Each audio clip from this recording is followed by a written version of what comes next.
नमस्कार, आप देख रहे हैं मुसरत टाइम्स लाइव। एक नजर आज की इस विशेष रिपोर्ट पर।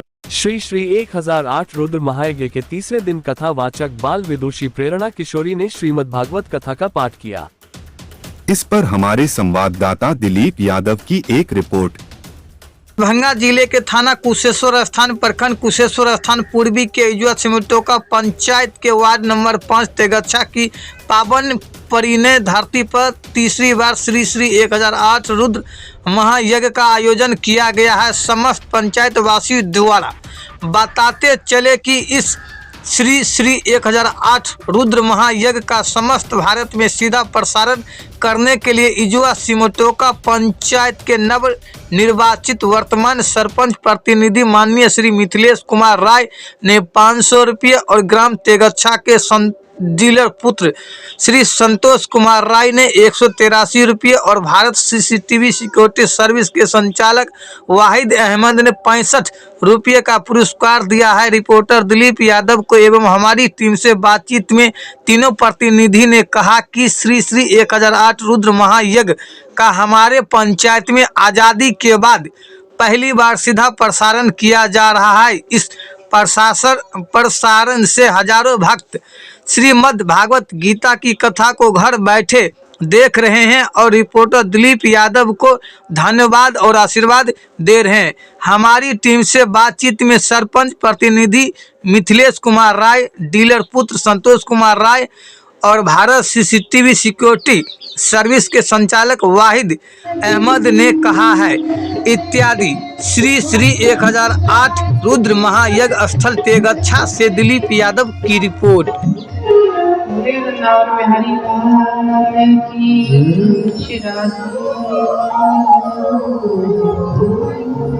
आज भक्त का और भगवान का मिलन हो रहा है। सन्मुख गोविंद है और पिता महाबाणों की सैया पर लेटे हुए गोविंद से कहते हैं प्रभु।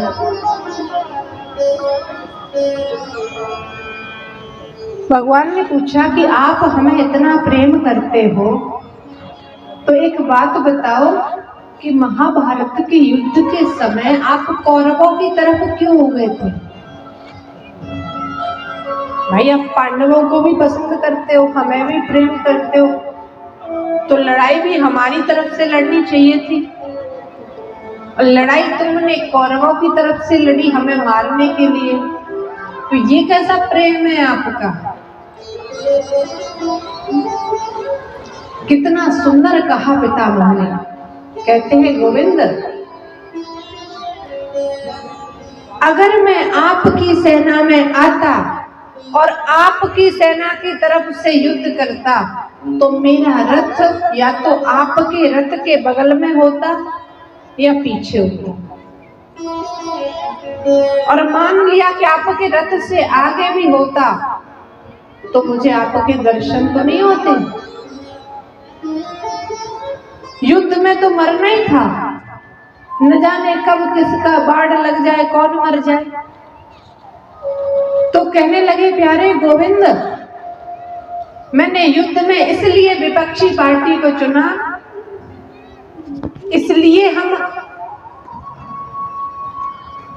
दूसरे पक्ष में चले गए कि जब हम लड़ेंगे तो मेरा रथ मेरे गोविंद के रथ के सामने होगा। किसी का भी बाण लगे, जब भी मेरे प्राण निकले तो मेरा कृष्ण मेरे सामने तो होगा। पूरे महाभारत के युद्ध में मेरी दृष्टि आपको ही देखती रही, आपके ही दर्शन करती रही।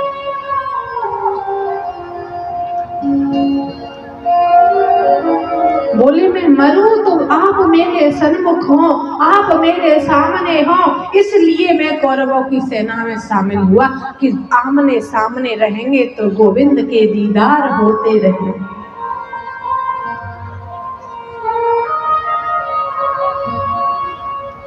गंगा पुत्र थे पितामह, कह रहे हैं प्रतिज्ञा ली थी पितामह ने, स्वनिगम मपहार मत प्रतिज्ञा मृत मद कर्तु मवप्लुतो रथस्त रथ रथ।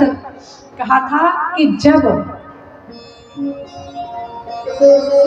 भगवान ने प्रतिज्ञा ली थी कि जब हम युद्ध करेंगे तो हम अस्त्र शस्त्र नहीं उठाएंगे, बस आपके साथ रहेंगे। आप हमसे ये कहो कि धनुष बाण हाथ में लेकर के लड़ो, तो ये काम हम नहीं करेंगे भैया, बिल्कुल। हम किसी को मारने वाले नहीं है। पांचों पांडवों से कह दिया था, पहले ही सुन लो। हमसे लड़ाई लड़वाओगे तो हम तो लड़ने वाले नहीं है। हाँ, अगर तुम कहो कि रथ पे बैठे रहना, देखते रहना, तो ये काम हम कर सकते हैं। बोले ठीक है।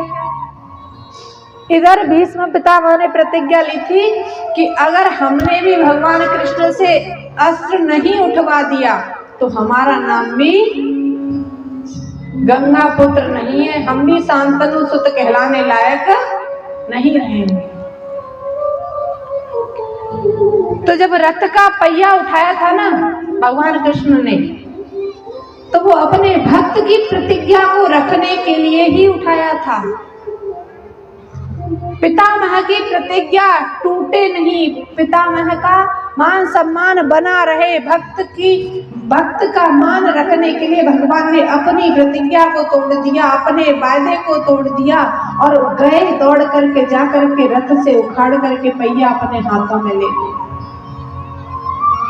तो इस प्रकार से भीष्म पितामह की प्रतिज्ञा को भगवान ने पूर्ण किया था। तो कह रहे गोविंद, अब हमारी आपकी बहुत बातें हो गई, अब मुझे बहुत कष्ट हो रहा है, अब मुझे विदाई दो, इस पंच भौतिक शरीर से मेरे प्राण निकल जाएं गोविंद, और एक आखिरी कार्य आप मेरा कर दो कि मेरी पुत्री है, आप उससे विवाह कर लो, अपने चरणों में उसको स्थान दे दो। पांचों पांडव खड़े थे, चौंक गए, बोले महाराज विवाह तो हुआ नहीं, पुत्री कहाँ से हो गई? बोले ये पुत्री कब पैदा कर ली? तो बताते हैं कि पुत्री अर्थात कोई बालिका नहीं थी, अपनी बुद्धि रूपी पुत्री को भगवान के श्री चरणों में समर्पित करना चाहते हैं पितामह। और बस गोविंद का दीदार करते करते देखते देखते अपने प्राणों को भगवान के श्री चरणों में एक दिव्य ज्योति निकलती है और ठाकुर जी गोविंद गोपाल के चरणों में जाकर के समाहित हो जाती है। बोलिए भक्त वत्सल भगवान की।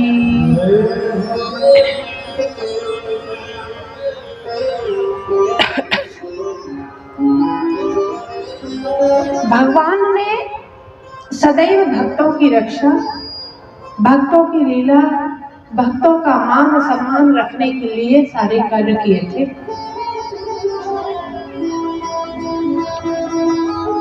एक बार एक बड़ा सुंदर प्रसंग है भगवान रामचंद्र जी का, कि जब रावण सीता मैया को उठा ले गया था, अशोक वाटिका में ले जाकर के सीता मैया को रखा,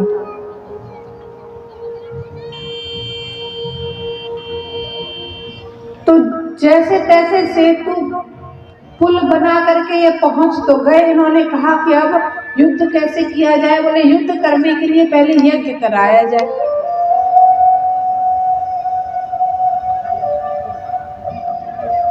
विजयी यज्ञ कराया जाए जिससे हमें विजय प्राप्त हो, क्योंकि रावण इतना बड़ा योद्धा जिसके 10 सर दशानन, 10 सर का मतलब ये नहीं होता कि उसके 10 सर लगे हुए थे, 1 2 3 4 5 नहीं, ये दूसरी दृष्टि हो गई देखने की कि 10 सर थे। 10 सर का मतलब होता है कि 10 महापुरुषों जैसी विवेक, जैसे एक सर से एक दिमाग से जितना सोच सकता है उसका 10 गुना,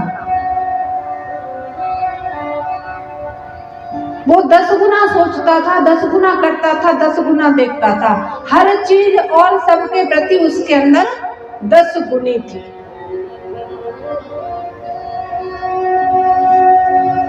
तो भगवान रामचंद्र जी थे और जावंत बाबा थे।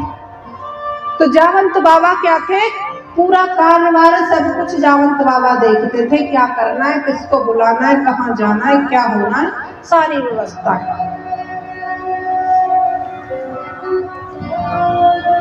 तो महाराज जावंत बाबा कहने लगे कि प्रभु राम एक काम करो, विजय यज्ञ करा दो। यज्ञ करा के युद्ध करने जाओगे तो विजय प्राप्त होगी। महाराज जंगल में बैठे हैं, रुपया न पैसा, सामग्री न वस्तु, और यज्ञ कैसे हो? पंडित जी की कोई व्यवस्था नहीं है। तो भगवान रामचंद्र बोले कि जावंत काका बात तो सही है, यज्ञ तो करा दे, पर यज्ञ ऐसे पंडित जी से कराओ जो शंकर भगवान का तो परम भक्त हो और ज्ञानी और विद्वान हो। यज्ञ का महत्व भी तभी है, फल तभी मिलता है जब उसको कराने वाला उचित विद्वान व्यक्ति हो।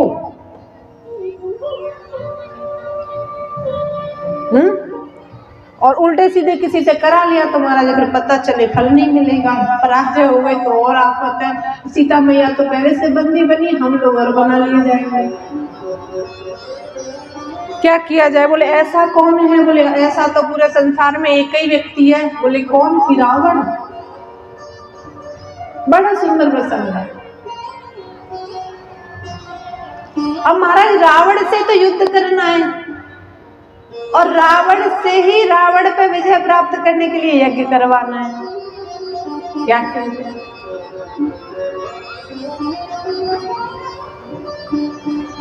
तो बोले जावंत काका बात ऐसी है कि प्रयास करो, प्रस्ताव लेकर के तो जाओ, पूछो तो सही रावण से कि वो तैयार है या नहीं। जावंत काका पहुंचे। रावण को पहले से पता थी। सभा में कह दिया कि सुनो, जावंत अगर आए तो कोई उन्हें रोकेगा नहीं, कोई उनसे पूछेगा नहीं कि कहां जा रहे हो। बोले ठीक है महाराज। जावंत काका चले आ रहे हैं, बढ़िया लंका में प्रवेश हो गए। देख रहे हैं इधर उधर द्वारपालिक सैनिक हजारों व्यवस्था है, लेकिन जावंत काका चारों तरफ देखते देखते चले जा रहे हैं। रावण उठ करके आ गया, जावंत काका को देखा, प्रणाम किया, बोला है जावंत जी। बोले आप कैसे यहाँ? आइए विराजमान हो जाइए। जावंत काका बोले विराजमान तो हम हो जाएंगे, पर हम एक बड़े उचित कार्य से आपके पास आए हैं।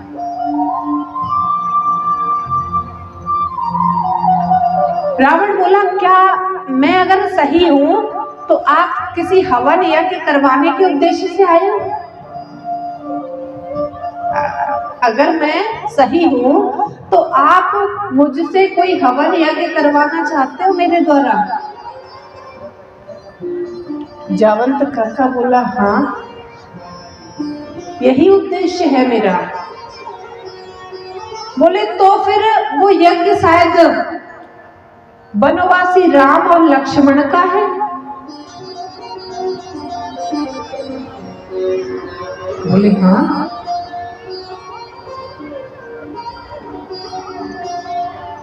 तो बोले वो यज्ञ कहीं मेरे ऊपर विजय प्राप्त करने का तो नहीं है? बोले हाँ है।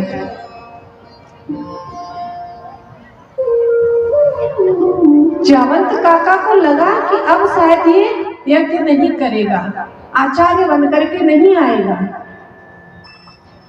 रावण कहने लगा ठीक है मैं करूंगा।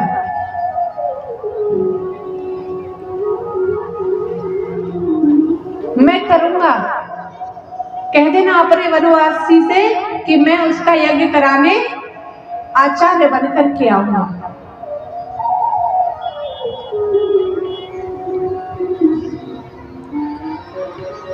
तो बोले और ये भी कह देना साथ में कि वो तो तुम्हारा हमारा जो जजमान है वो तो जंगल में बैठा है, वन में बैठा है, उसके पास तो कोई व्यवस्था नहीं है, तो वो परेशान न हो, यज्ञ की व्यवस्था सामग्री सब मैं खुद लेकर के आऊंगा।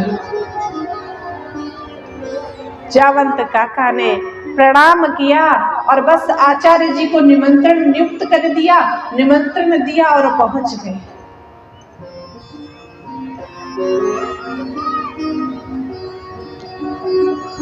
पहुंचे, जाकर के भगवान राम बैठे हुए थे पत्थर के ऊपर, प्रणाम किया।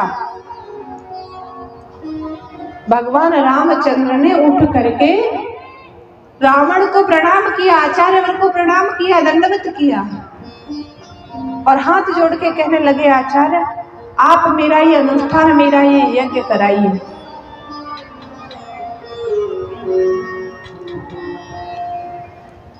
हवन कुंड बनवाया गया, वेदियां बनी, बढ़िया व्यवस्था लगी, सब बैठ गए, क्योंकि रावण सामग्री लेकर के आया था। और इतना ही नहीं, यही सामग्री नहीं, रावण सीता मैया को भी रथ में बिठा करके साथ लेके गया था भगवान का यज्ञ कराने के लिए, अनुष्ठान कराने के लिए। और सीता मैया से कह दिया था, देवी मेरा कर्तव्य है कि मेरे जजमान के पास सामग्री नहीं है तो लेके जाऊं। मैं जानता हूं कि विवाह उपरांत बिना पत्नी के पूजा स्वीकार नहीं मानी जाती, लगती नहीं है, इसलिए तुम्हें उनके साथ यज्ञ में बैठना पड़ेगा। मैं तुम्हें लेकर के जा रहा हूं और जैसे यज्ञ हो उसके बाद आप आकर के रथ में बैठ जाओ।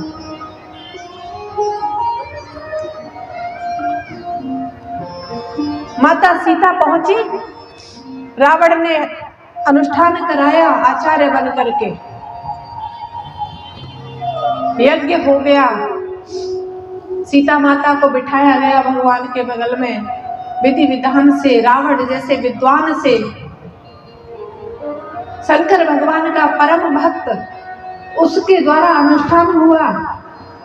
और अनुष्ठान करने के बाद रावण वहां से चलने लगा तो भगवान हाथ जोड़ के खड़े होने लगे और कहने लगे, आचार्य आपकी दक्षिणा, आपने मेरा यज्ञ कराया, अनुष्ठान कराया, आपकी दक्षिणा क्या लोगे? क्या मैं दे सकता हूं? मांगिए आप मुझसे। रावण कहने लगा, तू वनवासी है, वन में रहता है, तेरे पास क्या है मुझे देने के लिए? भगवान कहने लगे, प्रभु मैं क्षत्रिय हूं, मैं पूजा पाठ कराने के बाद आचार्य को खाली हाथ अपने घर से नहीं जाने दे सकता। तो रावण ने कहा,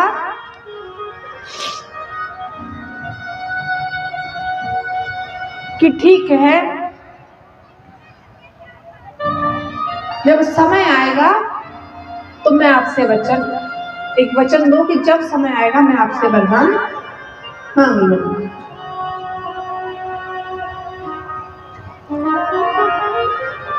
तो इस प्रकार से रावण ने भगवान राम का यज्ञ कराया था आचार्य बन के।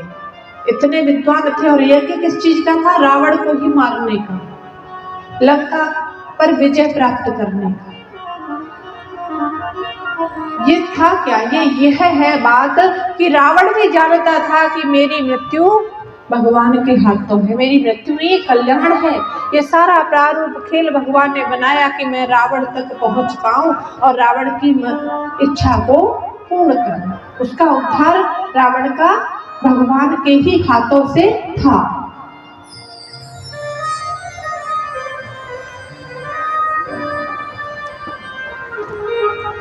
तो भगवान और भक्त का बड़ा विचित्र संयोग होता है।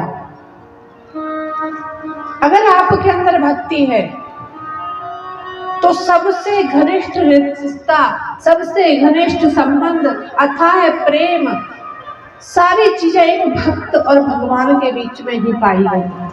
सांसारिक जितने भी रिश्ते भगवान के प्रेम के सामने बहुत फीके पड़ जाते हैं। तेरे संग में रहेंगे ओ मोहना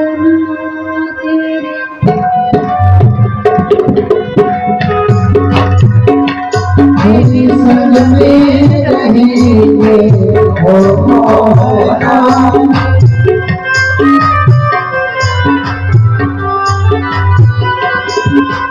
ओ मोहना